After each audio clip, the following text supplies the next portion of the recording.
오늘은 소아시아 7교회의 마지막 교회인 라오디게아 교회를 살펴보고자 합니다.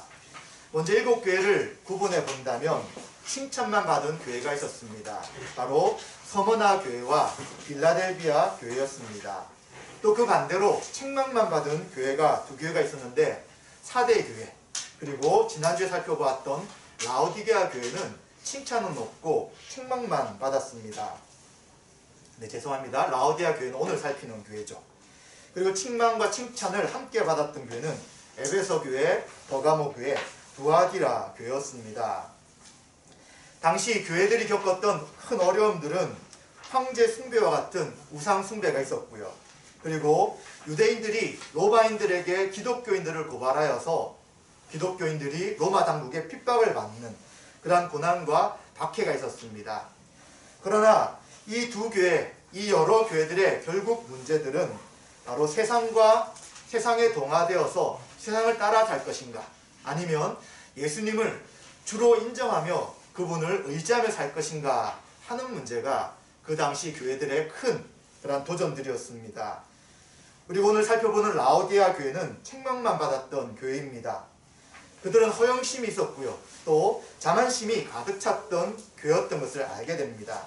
우리 라오디게아 교회를 살펴보면서 우리에게 주시는 교훈을 통해 은혜를 함께 나누고자 합니다. 먼저 라오디게아 교회도 처음에는 그리스도의 칭호가 나타납니다. 14절에 보시면 세 가지 칭호가 있는데 아멘이시오, 충성되고 참된 증인이시오, 하나님의 창조의 근본이시다 라고 예수 그리스도가 자신을 세 가지 호칭으로 칭하고 있습니다. 아멘이라는 것은 우리가 늘 듣는 이야기죠. 교회 안에서 말씀을 들을 때, 또 성경을 읽을 때 아멘라고 합니다. 이 말씀은 이사야서 65장 16절에 있는 말씀인데, 이 말씀에 의하면 아멘은 하나님의 칭호 가운데 사용되었습니다. 그렇다면 예수님이 아멘이시다 라고 할 때는 그리스도가 하나님이시다, 예수 그리스도의 신성을 이야기하는 것이죠. 그리고 아멘은 진리란 뜻입니다. 예수님의 모든 말씀은 진리이기에 교회는 예수님의 말씀을 진리로 알고 그 진리의 말씀을 받아들여야 된다라고 말씀하고 있는 것이죠. 또 예수님은 충성된 분인데, 이 충성이라는 것을 다른 표현으로 한다면 신실하다, 진실하다라고 할 수 있습니다. 그리고 예수님은 진실할 뿐만 아니라 참된 증인이시다라고 말씀하시죠. 예수님이 지금 7교회들, 특히 오늘 보는 말씀, 라오디게아 교회에 하신 말씀은 신뢰할 만해요. 그리고 참됩니다. 그리고 정확하다는 뜻입니다. 지금 라오디게아 교회는 칭찬을 받지 못하잖아요. 책망을 계속 받고 있지만 그 책망에 대해서 거부하지 말고 참으며 신실한 그 말씀에 대해서 귀를 기울이고 받아들여라 라고 말씀합니다. 또 그리스도는 하나님의 창조의 근본이십니다. 우리가 생각할 때 세상을 처음을 창조하실 때, 창세기 1장에 있는 그 말씀을 볼 때 이 세상은 성부 하나님만 창조하신 것이 아닌가 라고 생각할 수 있으나, 요한복음 1장 2절과 3절에 보시면 그가 태초에 하나님과 함께 계셨고 만물이 그로 말미암아 지은 바 되었으니 지은 것이 하나도 그가 없이는 된 것이 없느니라 라는 말씀을 통해서 이미 창조 때부터 성부 하나님과 성자 예수님과, 그리고 또 창세기에 보시면 하나님의 영, 성령님이 함께 모든 세상을 창조하셨음을 말씀하고 있습니다. 그래서 예수님은 창조를 행하신 분이신 것이죠. 그리고 마태복음 28장 18절에 보시면 하늘과 땅의 모든 권세를 내게 주셨으니 라는 말씀을 통해서 그리스도께서는 한 민족, 어쩌면 이스라엘이나 또 많은 민족들 정도가 아니라 온 피조 세계의 통치자며 주인이신 것을 말씀해 주고 있는 것입니다. 결국 이러한 그리스도의 칭호를 통해서 그리스도는 진리시며 하나님이시고 신뢰할 만하며 정확하죠. 또 모든 창조 세계의 통치자이시기에 지금 내가 너희들에게 하는 모든 말씀을 거부하거나 의심하지 말고 받아들이라 라고 그리스도의 칭호를 통해서 라오디게아 교회에 말씀하고 있는 것입니다. 그런데 우리는 이 라우디게아 교회가 칭찬이 없다고 하였습니다. 이것은 굉장히 충격적입니다. 왜냐하면 다른 교회에 비해서 라우디게아 교회는 스스로 생각할 때 우리는 다른 교회보다 좀 더 믿음이나 신앙이 우월하다 생각했어요. 이들은 허영심과 자만심에 가득 찬 교회였던 것입니다. 라우디게아 교회 상황이 너무나도 심각하였기 때문에 그리스도께서는 이 교회에 대해 칭찬할 수가 없었던 것입니다.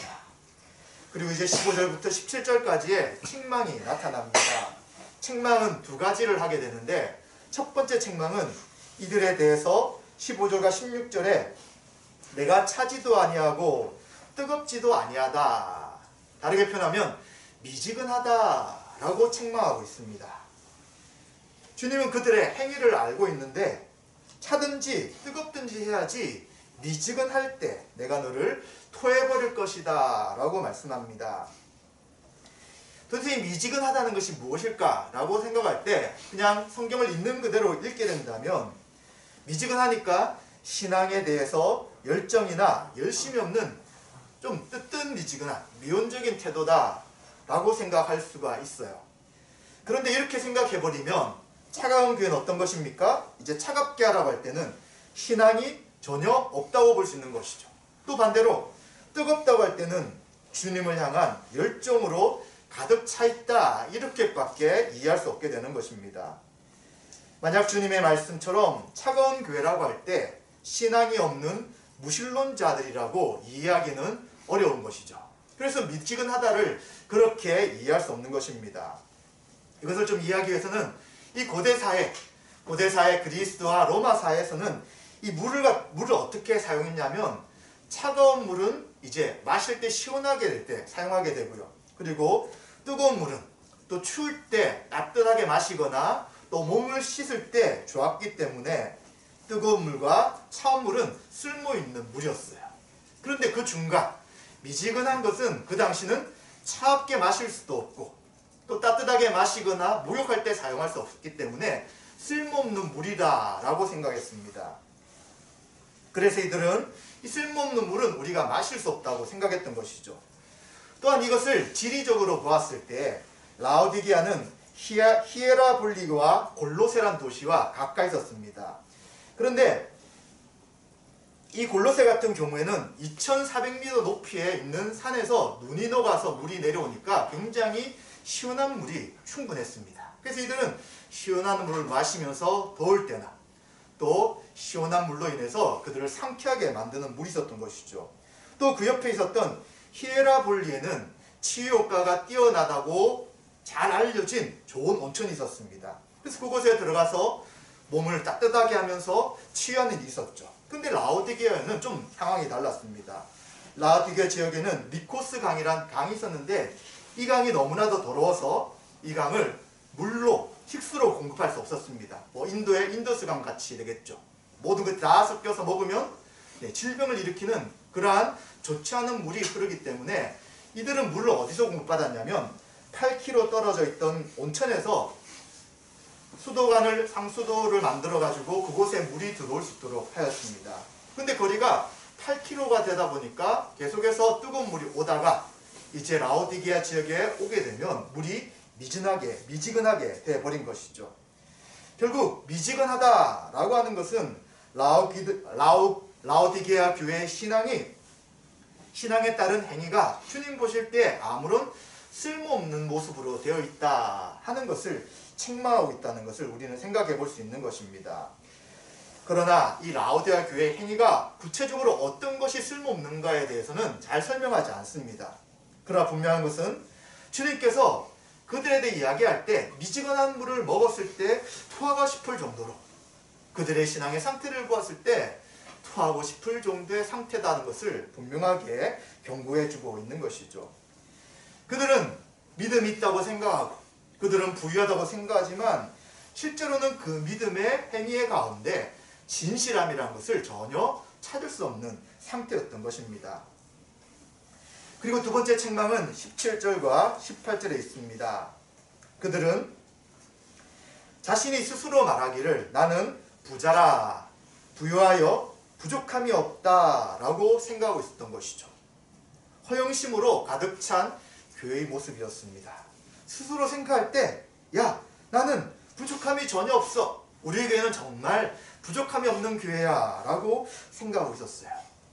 이것은 그 당시 라오디게아 지역의 경제 상황과도 굉장히 밀접하였습니다.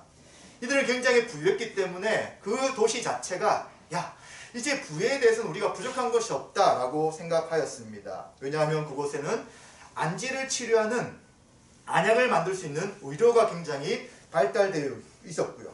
그리고 직물 산업이 또 발달되어서 검은 양모가 그 지역의 가장 중요한 특산물로 취급되고 있었습니다. 그래서 이런 것들을 통해서 라오디게아 지역은 부족함이 없다고 생각했었죠.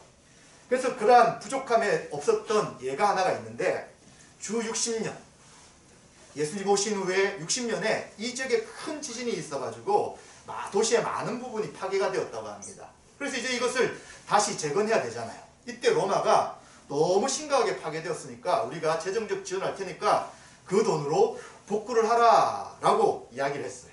근데 이 라오디게아는 필요 없다고 하는 거예요. 우리가 가진 돈으로 충분히 복구할 수 있으니까 로마 정부가 우리에게 돈을 줄 필요가 없습니다 라고 할 정도로 이들이 어느 정도의 부를 가지고 있었는지를 알게 되는 것이죠. 그런데 문제는 이러한 부가 그리스도인들에게도 다가와서 이제 우리는 공고하지도 않고 가련하지도 않고 가난하지도 않고 눈멀지도 않고 벌거벗지도 않았다고 생각하면서 스스로 허영심에 가득 차 있는 것이죠. 근데 주님은 뭐라고 하십니까? 우리말 성경으로 보면 너는 자신이 비참하고 불쌍하고 가난하고 눈멀고 벌거벗은 사람임을 알지 못한다 라고 책망하고 있는 것이죠. 스스로는 모든 것이 다 있고 부족함이 없고 물질도 충분해서 주님의 축복을 우리가 받은 사람들이다, 받은 교회다, 다른 교회들과 우리는 다르다 라고 생각했지만 주님이 보실 때 이들은 영적으로 가난할 뿐만 아니라 영적으로 눈이 멀어 있고 영적으로 벌거벗은 상태이기 때문에 지금 당장 너희들은 고침을 받아야 된다라고 말하고 있는 것입니다. 그런데 사실 이 정도면 포기를 해야 되잖아요. 어떻게 교회가 이 정도 상태까지 갈 수 있습니까? 그래서 주님께서는 이 교회를 포기해버리시고 에베소 교회처럼 너희가 속히 얘기하지 않는다면 교회를 없애버리겠다. 교회 역할을 감당하지 못하는 유명무실한 교회가 되겠다라고 하셔야 되지만 주님은 놀랍게도 이 가장 최악의 교회였던 라오디게아 교회에 대해서도 기다리시고 돌아오기를 준비하고 계신다는 은혜의 말씀을 하고 있으십니다. 그래서 18절과 19절에 보시면 이제 이들에 대해서 교정의 말씀을 하고 있죠. 먼저 그리스도께서는 세 가지를 나에게서 너희가 구입하라, 사라 라고 말씀합니다. 세 가지는 불로 연단한 금을 사라고 이야기하고요. 또 흰옷을 사라고 이야기하고요. 또 안약을 사서 눈에 발라라 라고 이야기하면서 주님이 말씀하신 이 교회 6가지 문제 가운데 3가지, 영적인 가난함, 영적인 벌거벗음, 또 영적으로 눈먼 상태를 속히 고치라 라고 명령하고 있습니다. 먼저 이들은 영적으로 가난한 자들이었습니다. 스스로는 부자다, 우린 너무 부자다 라고 생각했지만 물질적으로 부유했을지 몰라도 영적으로 너무 가난한 상태였습니다. 그래서 불로 연단한 금을 사서 부유하게 하라 라고 말씀합니다. 불로 연단한 금은 정제하는 것이죠. 엄청난 고온에 금을 넣어서 불순물을 제거하고 순금만 남게 하는 것입니다. 이것은 무엇을 이야기합니까? 정제 과정에서 제거되는 불순물은 죄에 대한 은유라고 할 수 있는 것이죠. 죄를 제거하고 순결해지도록 주님이 지금 말씀하고 있는 것입니다. 악을 행하고 있고 부유하다고 생각하면서 영적으로 가난한 이들에게 대해서 회개할 것을 요청하는 것입니다. 하나님의 말씀에 순종해야지. 너희들이 물질적인 부가 있다고 해서 영적으로도 부유하다는 착각을 하지 말라라고 권면하고 있는 것입니다. 또 이들에게는 흰옷을 사서 입어서 벌거벗은 수치를 가려라 라고 이야기하고 있죠. 벌거벗음은 죄악된 행위를 의미하는 부정적인 의미입니다. 또 흰옷은 순종과 거룩한 행위를 의미하는 긍정적인 은유라고 할 수 있는 것이죠. 마찬가지입니다. 이들이 산업 가운데 가장 잘했다. 이 직모 산업과 마찬가지로 옷을 사서 입어야 되지만 주님께 흰 옷을 사서 입으라고 이야기하는 것이죠. 어떤 것입니까? 자신들의 죄악된 행위를 회개하라는 것입니다.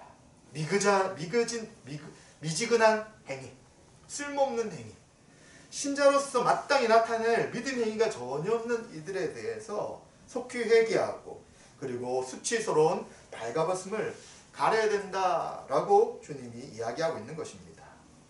그리고 또한 세 번째는 영적으로 눈먼 상태이기 때문에 안약을 사서 눈에 발라 보게 하라는 것입니다. 그 지역에서 안약이 생산되었잖아요. 눈이 아플 때 안약을 바르지만 그러나 지금 이들은 영적인 눈이 어두워 있는 거예요. 분별을 못해요. 통찰력이 없어요. 말씀을 들어도 이해하지 못하면서 그들의 상태를 제대로 볼 수 없기에 안약을 사라는 것입니다. 라오디게아 성도들은 안약에 살고 있는 자신의 신앙의 상태를 제대로 알지를 못했습니다. 그리고 이들이 그리스도에게 이렇게 엄중한 심판의 말씀을 받아 마땅하다는 사실도 인식하지 못하고 도리어 이들은 우리는 영적으로 깨어있어, 부유해, 우리는 어떤 교회보다 신앙이 좋아 라는 착각 속에서 빨리 벗어나야 된다고 말씀하고 있는 것이죠. 그럼 이것을 주님을 통해 사는 것은 도대체 무엇입니까? 주님께 금을 사는 것, 주님께 흰옷을 사서 입는 것, 주님께 안약을 사서 눈에 발라라는 것은 무엇입니까? 주님이 바로 그들의 통치자인 것을 인정하라는 것입니다. 주님의 말씀이 가장 온전한 말씀이고 세상에서 이야기하는 그것과 주님 말씀을 비교하지 말라는 것입니다. 주님 말씀에 최우선을 두고 다시 말씀으로 돌아가서 어떻게 믿음이 있는데도 불구하고 믿음의 행위가 나타나지 않는지를 돌아보며 회개할 것을 지금 요청하는 것이죠. 다시 주님의 말씀에 귀 기울이고 주님의 뜻이 무엇인지 듣는다면 이제 어디서 벗어났는지 또 어떤 것이 우리와 주님의 말씀과 차이가 있는지를 알기 때문에 지금 현재 충분하다고 생각하지 말고 다시 주님의 말씀, 다시 나에게로 돌아와 너희 자신을 진실되게 살펴라 라고 주님이 말씀하고 있는 것입니다. 그런데 이렇게 어려운 책망을 계속 하시잖아요. 도대체 왜 이렇게 하시느냐를 19절에 이야기하시는데 바로 이것은 자녀를 훈육하시는 부모 같은 마음으로 그리스도께서 라오디게아 교회에 말씀하는 것입니다. 바로 주님은 라오디게아 교회 성도들을 사랑하시기 때문에 책망한다 말씀하십니다. 열심을 내라, 회개하라. 왜냐하면 내가 너희를 아직도 사랑하기 때문이다 라고 말씀하신 것이죠. 주님이 사랑하는 자를 책망하고 징계하는 것이지 사랑하지 않고 관심이 없고 포기한 자들에 대해서 주님이 책망하거나 징계하지 않으신다는 것이죠. 그래서 히브리서 12장 6절에 보시면 주께서 그 사랑하시는 자를 징계하고 그가 받아들이시는 아들마다 채찍질 하심이라 라는 말씀이 있습니다. 부모는 자녀를 사랑하기 때문에 그들의 잘못을 그냥 지나치지 않습니다. 우리 다 경험하는 거잖아요. 길을 가다가 어떤 아이가 잘못된 일을 하고 있어요. 근데 요즘 어떻습니까? 그냥 지나가잖아요. 괜히 간섭했다가 그 애가 도리어 우리에게 욕을 하거나 또 우리를 해코지할 수 있기 때문에 그래 뭐 부모님이 너희들을 권면하겠지 가르치겠지 하고 지나갈 수밖에 없어요. 근데 지나가다가 여러분의 자녀나 여러분의 가족이 그 일을 하고 있는 것을 본다면 절대 지나칠 수가 없는 것입니다. 부모님들은 따끔한 훈육이 자녀의 삶을 올바르게 이끌 것이라고 확신하시기 때문에 어떻게 하든지 자녀들이 바른 길로 돌아가고 온전한 삶을 살도록 권면하는 것이죠. 마찬가지입니다. 주님께서 왜 이렇게 들어도 힘든 말, 안타까운 말, 칭찬이 없는 책망만 하시느냐라고 할 때에 그들을 사랑하기 때문에 속히 그 잘못된 행위에서 돌이키라고 이야기하는 것임을 우리는 기억해야 합니다.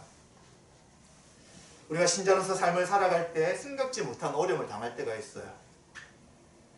그 어려움 중에 전체는 아니지만 주님이 우리가 가는 길이 옳지 않다고 보시면서 그 길에 대해 돌이키기를 원하는 채찍질할 때가 있습니다. 아프죠? 힘들죠? 길이 막히니까 답답해요. 또 어떤 마음에서는 주님께 대한 원망이 생겨요. 나는 이걸 하고 싶고 이렇게 하는 게 너무나도 좋은 것 같은데 왜 이 길에 대해 막으십니까? 왜 응답하지 않고 모른 척 하십니까? 라고 우리가 말할 수 있고 생각할 수 있어요. 근데 왜 그렇게 하신다고요? 우리를 사랑하시기 때문에. 우리가 생각 계획들은 이렇게 될 수 있지만 주님이 원하시는 길은 그 길이 아닐 수 있잖아요. 그래서 그 길로 가지 말고 다른 길로 가도록 우리를 인도하시는 것에 대해서 우리는 생각해 봐야 합니다. 그래서 신자의 삶에 있는 징계, 고난, 어려움들은 우리의 마음속에 있는 또 우리의 행위 속에 있는 악한 것들, 주님을 의지하지 못하는 것들을 제거하게 만들고요. 더 주님을 바라보며 의지하도록 우리를 인도하신다는 것을 꼭 기억하셔야 되는 것입니다. 이제 22년도가 거의 마무리되고 있습니다. 올 한 해 삶 가운데 어떤 어려움들과 고난이 있었습니까? 혹시 이것이 주님이 여러분들을 사랑하셔서 여러분들에 대한 징계라면 또 채찍질이라면 이제 주님 앞에 자신을 돌아보고 주님, 제가 주님을 믿고 따르는 삶이 어떤 것입니까? 주님의 말씀과 주님의 뜻에 순종하는 것이 무엇입니까? 라는 것을 물으시고 이제 왔던 길을 돌이키면 되는 것입니다.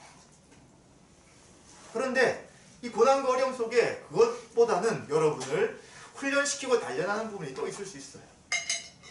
이런 것이 있다면 아무리 생각해도 여러분의 잘못이나 죄로 인한 일이 아니라고 생각된다면 여러분들 인내하시는 것이죠. 이것은 테스트예요. 여러분의 신앙을 단련시키는 거죠. 흔들리지 않고요. 장성한 사람이 되어서 아이들처럼 요동하지 않도록 여러분의 신앙이 더 굳건해져서 더 주님만 바라보도록 하시기 위한 여러분에 대한 훈련이었기 때문에 이것 또한 여러분들이 당장 이유는 모를지라도 감사하고 계속해서 인내하면 되는 것입니다. 그리고 또 여러분 삶의 가운데 이제 이것은 사단의 공격이 있을 수도 있습니다. 신자로 삶을 살아가는데 이제 신자로 그 삶을 살지 못하고 또 그 삶을 싫어하는 그런 여러 가지 어려움들이 여러분들에게 있을 수도 있었습니다. 이것은 어떻게 합니까? 그것은 주님께 구할 때 악에서 구해주시고 시험에 빠지지 않도록 구해야 되는 것이죠. 이러한 사단의 시험, 사단의 유혹으로 인해서 주님을 멀리하거나 부인하는 일이 생기지 않도록 우리는 주님 앞에 악에서 구해달라고 구해야 되는 것입니다. 2022년도에 여러 가지 어려움이 있었다면 이 어려움의 이유들이 무엇인지를 분별하시고 만약 그것이 라오디게아 교회와 같은 자녀이기에 사랑하는 성도이기에 주님께서 이제 나를 온전히 믿고 나를 인정하고 믿음의 삶을 살기를 원하시는 그러한 책망이 있었다면 우리는 그것을 아프지만 힘들지만 받아들이고 우리의 행위에 잘못된 부분을 돌이키는 은혜가 있으시기를 바랍니다. 이제 이러한 라오디게아 교회에 대해서 결과를 20절, 21절에 말씀합니다. 이제 주님께서 이들에 대해서 돌이키는 자들에게 긍정적인 결과에 대한 말씀을 하십니다. 그래서 주님이 왜 이들에게 이러한 말씀하시느냐라고 할 때에 20절에 보시면 볼지어다 내가 문 밖에 서서 두드리노니 누구든지 내 음성을 듣고 문을 열면 내가 그에게로 들어가 그로 더불어 먹고 그는 나와 더불어 먹으리라. 보통 이 말씀은 안 믿는 분들에게 예수님을 전하고 영접기도 하십시오 라고 할 때 많이 인용되는 말씀입니다. 그러나 지금 이 라오디게아 교회에 전한 이 말씀의 말씀 자체의 의미는 이미 성도들이잖아요. 교회들에게 다시 한 번 더 주님을 의지하고 인정하라는 표현으로 이 말씀을 하고 있습니다. 그리스도가 누구셨습니까? 창조의 근본이시잖아요. 모든 세상을 창조하시고요. 모든 세상을 통치하고 다스리는 왕이세요. 그런데 그 사람의 마음을 들어가려고 하는데 어떻게 들어가십니까? 부수시고 마음을 제끼고 그리고 들어가시면 충분합니다. 그런데 주님은 그렇게 지금 말씀하지 않으세요. 신적 능력과 권위로 빨리 문을 열어라 라고 말씀하지 않고 바깥에서 두드리고 계시는 거예요. 힘으로가 아니라 인격적으로 그 사랑의 기다림으로 마음문을 열기를 계속해서 놓고 계시는 분이 바로 주님이시라고 이야기하시는 거예요. 우리가 지금 어떤 상황이 있었든지 또 어쩌면 마음속에 내가 어떻게 이런 죄를 짓고 주님 앞에 설 수 있을까? 라는 생각이 있을 수도 있고 또 이해할 수 없는 어떤 어려움들을 겪으면서 주님께 실망을 하거나 또 여러분의 계획들이 막히면서 정말 주님이 나를 사랑하실까? 난 하나님의 자녀가 아니지 않는가? 이런 생각을 할 수도 있지만 그러나 주님께서는 지금도 사랑하셔서 라오디게아 성도들에게 문을 두드리고 계시는 것처럼 우리들에게도 마찬가지로 문을 두드리고 계시는 것을 기억해야 합니다. 또한 그리스도께서는 성도들과 친밀한 관계를 맺고자 하십니다. 문을 열면 어떻게 하신다고요? 이제 그리스도께서 그들에게 라오디게아 교회에 들어가서 성도들에게 들어가서 먹고 그로 더불어 먹고 그는 나와 더불어 먹을 것이다. 식사 교제를 할 것이다 라고 말씀하고 있습니다. 이 당시의 식사라는 의미는 깊은 교제를 이야기하는 거예요. 아무나 식사 자리에 초대하지 않습니다. 나는 너와 같은 존재다. 나는 너와 충분히 교류할 수 있다 라고 할 때 그들을 초대하는 거예요. 그래서 유대인들은 절대 이방인들을 자기들의 식사 자리에 초대하지 않았습니다. 우리는 구원받은 선민인데 어떻게 이방인들을 우리들에게 데려올 수 있느냐라고 생각할 정도로 식사 교제라는 것은 굉장한 의미가 있는 것이었습니다. 그럼 주님이 이렇게 말씀하신다는 것은 이제 내가 너희와 식사할 정도로 친밀한 교제를 하고 싶다고 이야기하는 것입니다. 하나님과 성도 간에 아버지와 아들의 자녀의 관계가 형성되어 있잖아요. 근데 이들이 지금 교제가 끊어졌어요. 부유하다고 이야기하고 가난하지 않다고 생각하고 영적으로 껴있다고 생각하지만 이들은 발가벗지 않았다고 생각하지만 다 영적으로 하나님과의 관계가 교제가 다 끊어져 있는 상태였습니다. 그런데 이제 다시 이 교제를 더 친밀한 교제로 이어나가자고 이야기하는 것이죠. 하나님과 자녀와의 이 관계라는 것은 이어져 있지만 교제가 끊어져 있다면 이것은 계속해서 교제와 대화하고 그 뜻에 순종하는 것이 없는 거잖아요. 그래서 주님은 이제 이 관계는 있지만 이 교제가 온전히 회복되어서 함께 식사하는 것처럼 친밀한 삶을 이어가기를 원하고 계신다는 것입니다. 결국 이것은 무엇입니까? 예수 그리스도가 재림하셔서 하나님 나라의 잔치가 이루어질 때에 너희들이 그 잔치에 참여하여 초대받아 온전한 풍성함을 누리기 원한다는 말씀을 하고 계시는 것이죠. 근데 이것이 갑자기 되는 게 아니잖아요. 매일매일의 삶 속에서 주님과 교제하는 것이 있을 때에 이 교제가 결국 최종적인 재림 때까지 이어지는 것입니다. 그래서 주님은 문을 계속 두드리면서 이제 내가 너에게 들어가서 너와 친밀한 교제를 통해 이제 너의 영적인 그 모든 잘못된 상태가 온전히 회복되고 나와 함께 믿음의 삶을 살기를 원하신다라고 권면하고 있으신 것입니다. 참 뜻밖의 말씀이잖아요. 그렇게 말을 듣지 않고 일곱 교회 중에서도 그렇게 행위가 없는 정말 우리가 봤을 때 어떻게 이런 안 좋은 교회가 있을까? 이게 정말 교회일까? 라고 충분히 비난하기에 합당한 모습인데도 불구하고 주님은 이러한 교회일지라도 그리스도의 피로 사신 교회이기에 빨리 너희들의 그 잘못을 돌이키고 다시 나에게로 돌아온다면 난 언제든지 너희들을 받을 수 있다. 언제든지 너희를 환영한다 라고 말씀하고 있는 것입니다. 이러한 예는 우리가 잘 아시는 누가복음의 두 아들과 아버지의 비유를 통해서도 너무 잘 알 수 있습니다. 둘째 아들이 아버지가 살아있는데도 불구하고 상속분을 요청합니다. 이것은 폐역한 자식이죠. 아버지가 죽을 때만 주는 이 상속에 대한 것을 살아계신데도 나에게 떼주십시오 하고 돈을 받아서 이제 타국으로 떠나버립니다. 아버지의 마음이 얼마나 안 좋았겠습니까? 그런데 간다는 그 아들을 말리지 못하고 돈을 다 줘서 보냅니다. 그런데 가서 허랑방탕하게 살면서 유의를 즐기면서 모든 돈을 탕진해버리죠. 이제 돈이 없어가지고 먹을 것도 구할 수 없어서 돼지를 키우는 곳에 가서 먹이를 주면서 돼지가 먹는 음식을 먹는 비참한 삶을 살게 됩니다. 아버지 아들로 살 때는 그런 삶이 없었잖아요. 근데 아버지를 떠났을 때 그 비참한 삶 가운데 고통을 당했죠. 그때 그는 기억을 합니다. 야, 내가 만약 아버지의 집에 다시 돌아가서 아버지의 집에 종으로만 살더라도 이러한 비참한 삶을 살지 않을 것이다 라고 생각하고 이제 돌아갈 결심을 하게 되죠. 그리고 이제 그 길을 돌이켜서 이제 아버지 집이 저 멀리 볼 때 이제 어떻게 가야 되나, 자신이 잘못을 하고 나왔기 때문에 돌아가기가 얼마나 창피하고 부끄럽겠습니까? 그런데 그 머뭇머뭇거리고 있는 상황을 아버지가 보시고 달려나오는 거예요.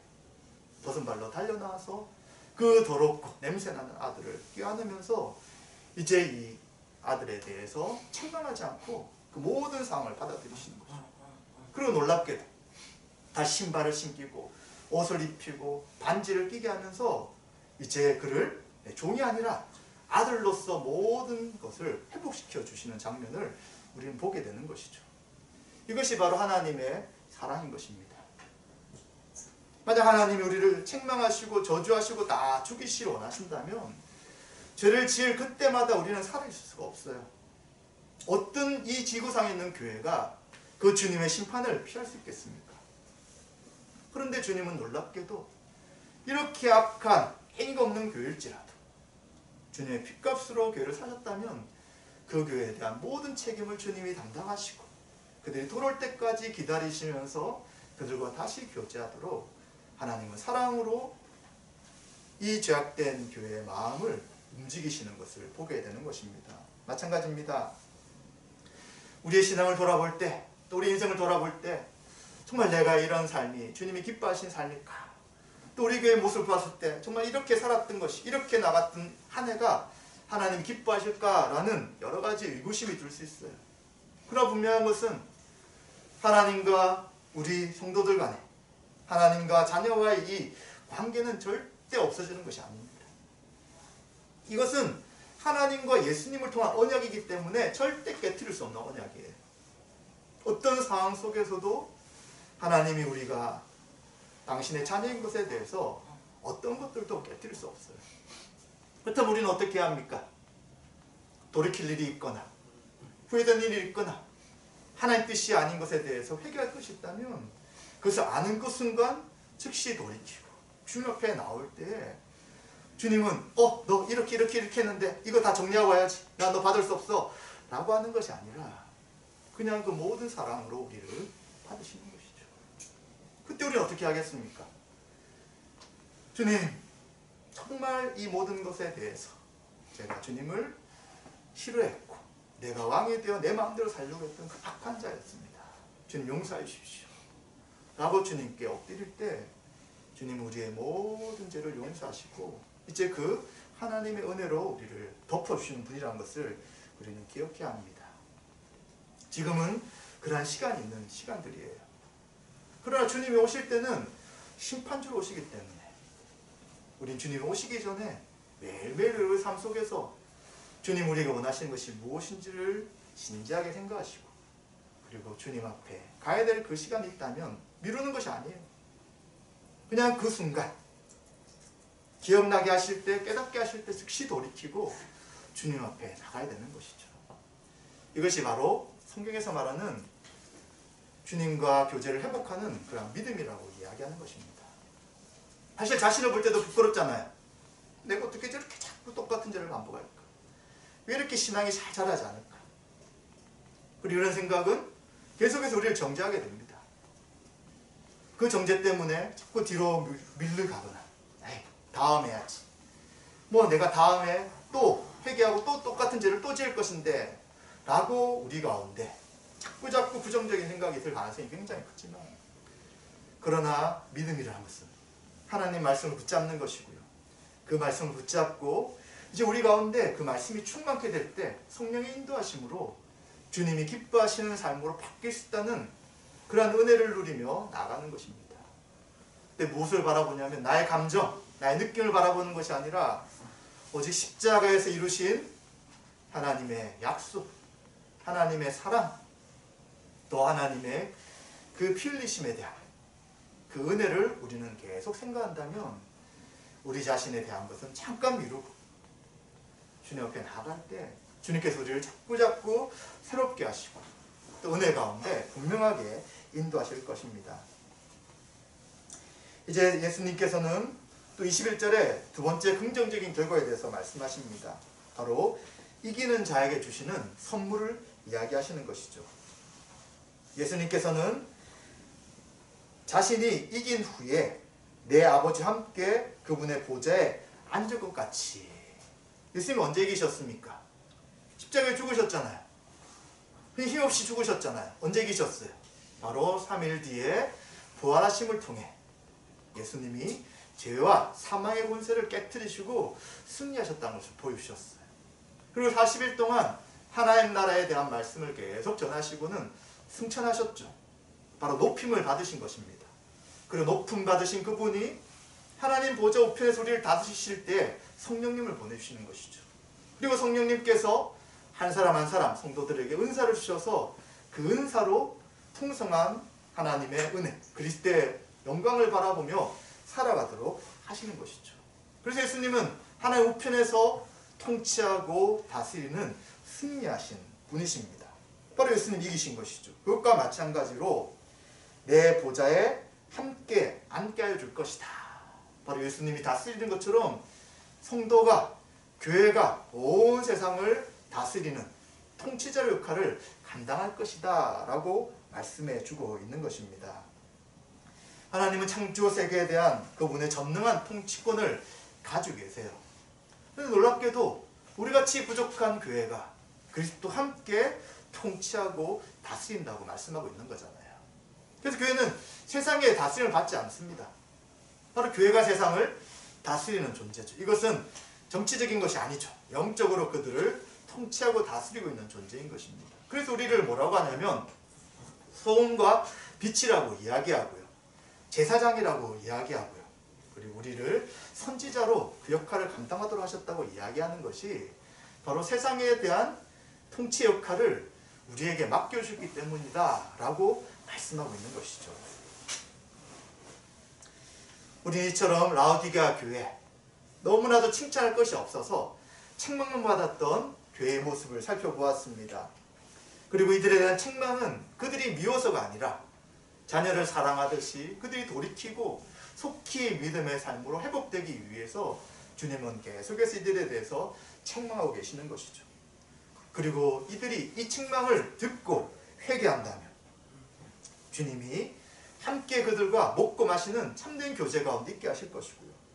그리고 잔치 자리에 함께 참여할 뿐만 아니라 세상을 통치하는 그 통치의 권세를 가지고 다스리도록 하실 것이다. 이런 놀라운 약속을 해주고 있는 것입니다. 사랑하는 성도 여러분, 말씀 마무리하도록 하겠습니다. 라오디게아 교회는 물질적 부유함이 그들의 영적인 궁핍함을 보지 못하도록 만들었습니다. 이 세상을 살아갈 때 반드시 필요한 것이 돈이죠. 물질입니다. 이것이 없으면 살기가 굉장히 어렵습니다. 그러나 물질적 성공을 위해서 교회적으로 살아가는 삶을 포기하거나 또 자신만을 위해 이기적으로 살아간다면 그것은 라오디게아 교회가 받았던 그 모든 책망을 받는 것과 마찬가지일 수도 있다는 것이죠. 반드시 필요하죠. 그러나 이것이 욕심이 되고 이것만 집중하고 이것만을 위해서 모든 시간과 관심을 가진다면 결국 우리는 주님을 믿는 이 신앙에 대해서는 관심이나 삶이 약해질 수밖에 없다는 것입니다. 세상에서 가진 것, 세상에 가질 수 있는 것을 가지고 야, 나는 영적으로 부유하다 라는 것은 잘못된 것입니다. 세상에 있는 것이 우리의 영적인 건강이나 부유함을 줄 수는 없는 것입니다. 이러한 허영심과 자만심이 있다면 우리는 어떻게 해야 합니까? 다시 주님을 의지해야 합니다. 다시 교회적 삶을 살아가야 되는 것이죠. 우리에게 무엇이 중요한지, 어떤 것이 우선순위가 되어야 되는지를 우리는 늘 생각하면서 지금 이 라오디게아 하신 그 말씀을 우리 교회 하신 말씀으로 우리 자신에게 하시는 말씀으로 들어야 될 것입니다. 주님께서는 우리들을 위해서 계속해서 문 밖에 서서 두드리고 계실 수 있습니다. 함께 교제하길 지금도 간절히 원하고 계십니다. 다른 것으로 만족하고 의지하지 않고 오직 주님을 창조주시며 우리를 다스리는 분이심을 인정하며 살아가기를 원하고 계십니다. 그분 안에서 발견되는 것을 가장 큰 소망으로 살아가며 그런 삶을 위해 예배자로 살아가기를 주님은 지금도 원하고 계십니다. 오늘 우린 다시 한번 귀 있는 자는 성령이 교회들에게 하시는 말씀을 들어야 합니다. 저와 여러분들에게 하나님의 자비가 있으시기를 주님의 이름으로 축원드립니다.